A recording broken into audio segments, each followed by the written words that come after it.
The Bentley BLOWER, one of the most iconic cars of the pre-war years. Developed by Sir Tim Birkin in a quest for more speed, in conjunction with Amherst Villiers, he attached a supercharger to the front of the car. This gave the car almost 240 brake horsepower above the 175 brake horsepower for the road car. And at Brooklands, it took the lap record at just over 137 miles an hour.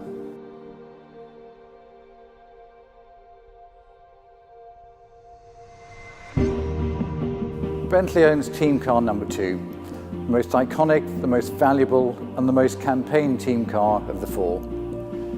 The car took part in many endurance races in 1930, most notably driven by Sir Tim Birkin in the 1930 Le Mans. Famously fast, but sadly unreliable, the car never won a race. Today, the car remains taxed and tested and driven on a regular basis. Recently, in our centenary year of 2019, the car completed the Mille Miglia without missing a beat.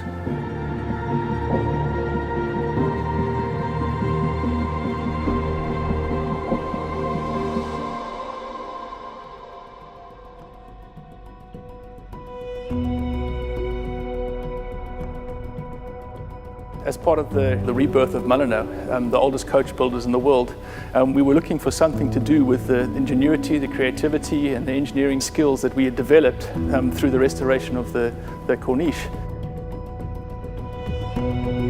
So we realized we had the perfect opportunity. Our team blower needed a bit of a restoration, and so we were able to then utilize the fact that the car had been taken apart to be able to scan and measure and document every single part, which is exactly the detail you need to start a recreation project. In late 2019, we dismantled the original team car, scanned all the individual components, collated all the information into one CAD model.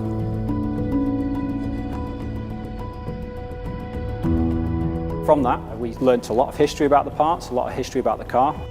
The chassis itself was twisted from several accidents that it had had in its racing career. We carefully restored and put the car back together, and in doing so we spent over 300 hours cleaning the car. When we'd learnt everything we could, we immediately started the engineering of Car Zero. We started the assembly of that car 7 months ago in a specially set up Mulliner workshop. We used the CAD model that we created and working with specialists around the country and experts to create nearly 2,000 parts required for the car. We used a supplier called Israel Newton and Sons who produced boilers for engines, steam engines.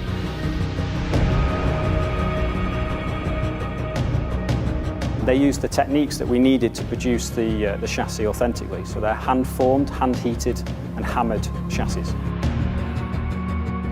They're techniques that go back over 100 years, and they're also using original tools and fixtures for those parts. The same with the radiator. So we used a company called Vintage Radiators, again using all hand-forming and techniques that were of the period when this car was originally created. Over the last 7 months, we spent nearly 40,000 man-hours producing the car that you see today. We're incredibly proud of the techniques that we've used to produce this car.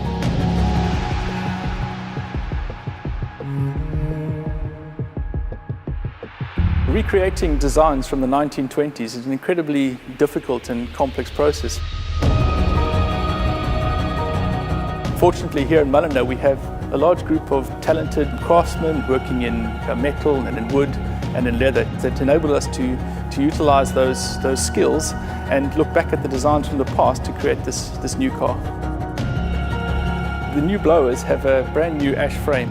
Those frames have been taken into the workshop here, and those expert craftsmen have retrimmed them using the same techniques and the same methods as used in the original development of the car. So the seats have been trimmed with an oxblood red Bridge of Weir leather and also stuffed with about 10 kilograms of horsehair in the same way that the original seats were.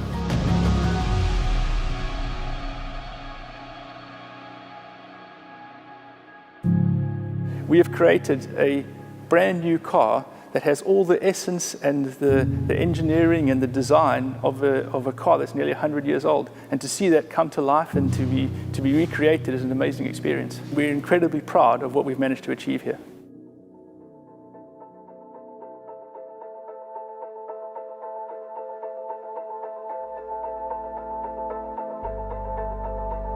When I look at this car now and see the detail and the quality of every component that we've created, it's a true testament to both the team at Mulliner and the community of collaborative partners that we've worked with to bring this dream to reality.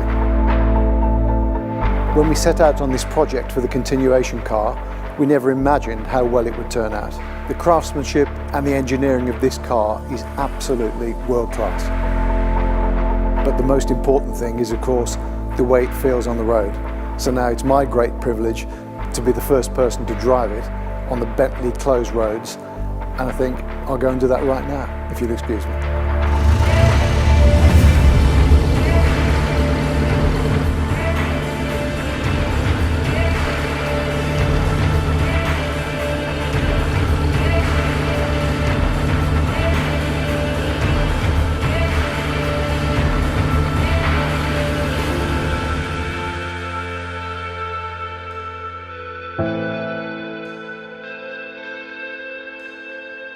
I'm pretty sure that both Sir Tim Birkin and Walter Owen Bentley would be proud of what we have achieved in homage to their original achievements.